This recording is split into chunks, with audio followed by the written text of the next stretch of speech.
De volta aí, então, pessoal. Esse negócio de cair toda hora é complicado. Mas vamos lá, né? Mais uma vez. Deixa eu só abrir aqui, caso alguém entre de volta. Bom, continuando aqui, né? A... Eu não ia me ater muito àquela força em superfícies curvas, mas a ideia é basicamente a mesma. O negócio é descobrir onde tem o centro de pressão da nossa peça. E aí ter a força atuante sobre ele e considerar as outras características, né? Só que tem que ter um pouco de decomposição de vetores, e para explicar isso nessas lives aí é bem complicado, né? Mas se tomara que volte esse negócio, quando voltar às aulas a gente tenta verificar isso, né? Ou quem tiver dúvida depois a gente vai superando mais à frente em outras disciplinas que a gente venha pegar. Bom, a última parte que faltou de hidrostática foi essa do empuxo. Então a gente vai tratar sobre essa característica aí, como que ela é conhecida como esse princípio de Arquimedes. A gente vai ter uma historiazinha falando sobre ele, mas a ideia principal é que um sólido mais denso que o líquido, em que está imerso, vai para o fundo do líquido e seu peso é medido dentro do líquido, né? Seu peso parecerá mais leve que o verdadeiro peso de um peso igual ao peso desse líquido deslocado. Então foi o vídeo que eu tentei botar daquele senhor lá, que ele capta um determinado volume, né? E ao captar esse determinado volume, quando você insere aquela pedra que ele bota lá no vídeo, a balança fica desregulada e depois, quando ele insere novamente, o sistema volta ao equilíbrio, porque é exatamente igual ao peso que foi deslocado, e assim você tem o equilíbrio lá daquele sistema dele. Depois vocês dão uma olhada no vídeo que tem com essa questão aí. Bom, e o que ele quis dizer é que o líquido exerce sobre a partícula uma força dirigida para cima, né, que a gente vai conhecer como esse empuxo, cujo valor é igual ao peso do corpo que o deslocou. A gente vai ver agora algumas características quanto a isso aí.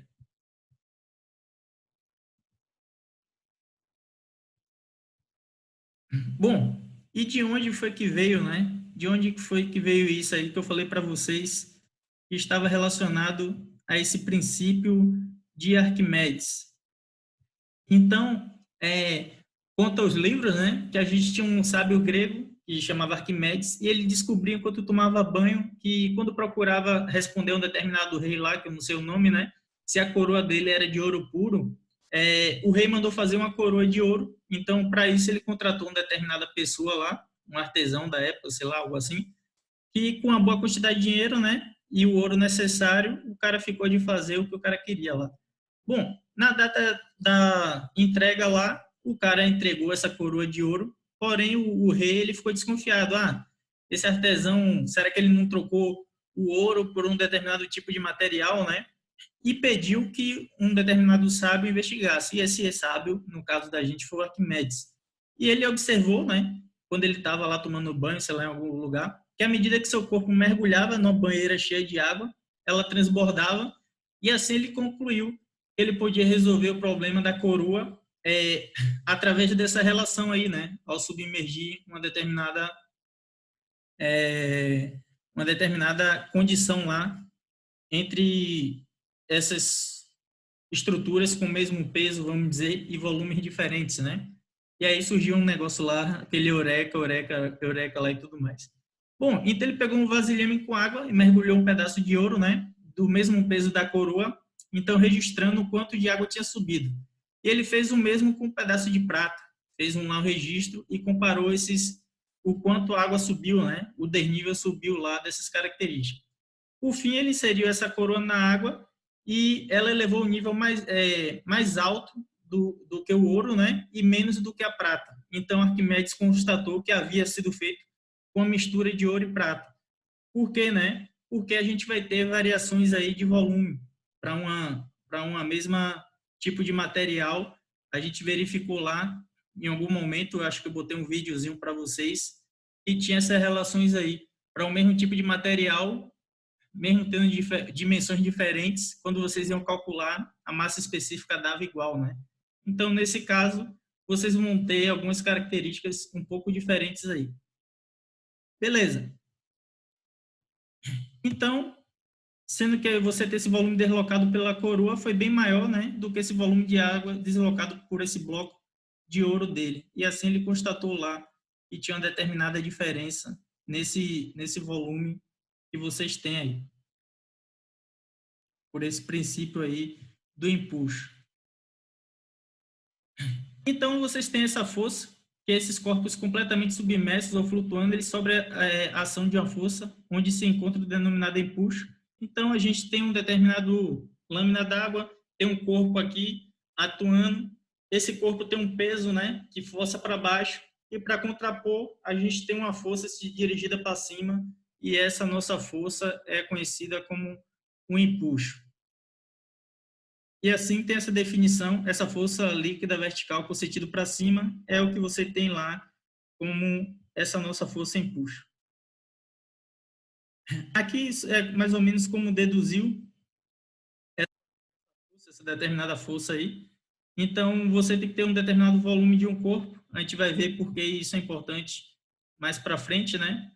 Mas quando a gente estiver associando as questões de peso específico e volume, a gente vai ver que essas relações aí, ela vai nos dar o empuxo da gente. Lembra lá que o peso específico é o quê? É uma unidade de força dividido por uma unidade de volume, né? Quilograma força por volume, sei lá.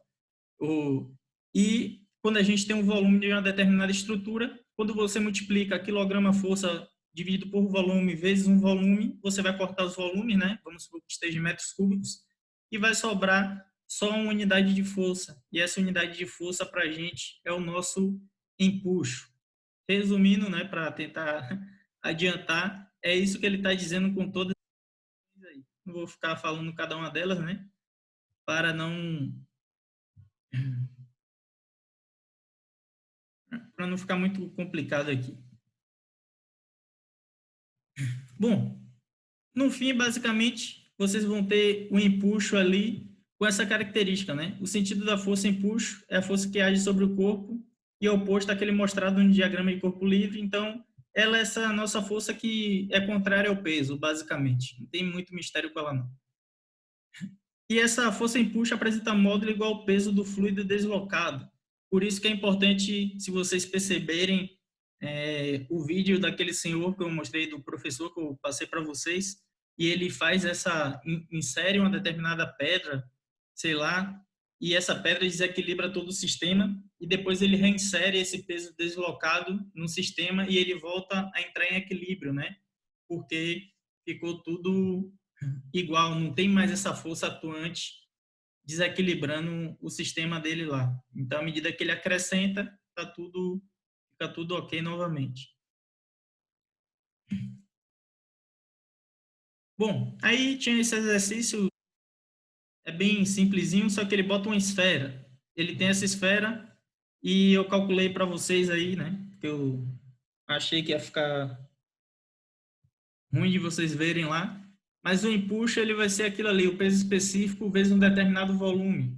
Então, o peso específico da água do mar tem lá 10.250 newton. Eu achei esse daí de 10,1, aí por isso que eu coloquei esse 10,1, mas tem outros pesos específicos para a água do mar, né? Não foi um dado na questão, aí vocês tinham que achar em algum lugar, se eu não me engano.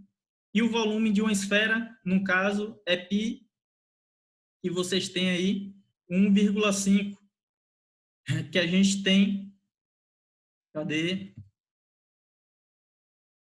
O diâmetro da gente, o diâmetro de 1,5 metros é o valor que vocês têm de diâmetro.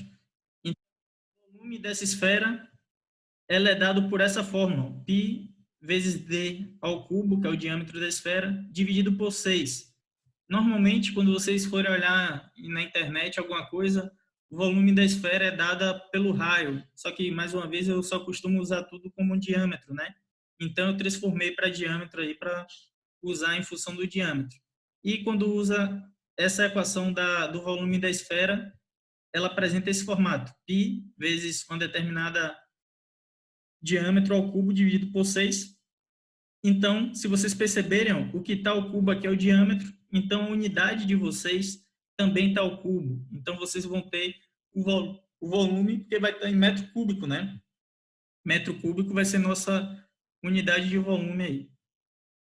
Tendo essa unidade de volume, vocês multiplicando vezes o peso específico. Então, quando a gente multiplica vezes o peso específico aqui, que está em Newton por metro cúbico vezes metro cúbico, vai sobrar só Newton. E essa força em Newton que vocês encontrarem aqui vai ser essa força em empuxo. Essa força em empuxo é o que está atuando aqui, ó, de baixo para cima. Então, se ela é superior ao peso, né? Se você tem uma força lá superior ao peso, sua estrutura ela vai flutuar, né? Ela é superior, a força que está atuando para cima é superior a essa que está descendo. Então, isso acontecendo, sua estrutura deveria flutuar no sistema. Só que ele disse que ela fica submersa em determinado momento lá e ele quer saber o que fica de tração. Então, tração basicamente é a diferença, né, das forças que estão atuando sobre o sistema. Se ele tem uma determinada força-peso que ele deu lá, que é 8.500 newton, para você saber o que está tracionando, você quer saber basicamente a diferença entre essa que está subindo e essa que está descendo. A diferença entre elas vai ser o quanto está tracionando lá o seu sistema, né? Então, ao fim, quando você pega 17.850, que é a força empuxo, e subtrai da força peso, você obtém a tração, né? É o tanto de força que você ainda tem atuante para cima. É o tanto de força que ainda está atuando num sentido para cima, né? E aí acabaria essa questão do empuxo.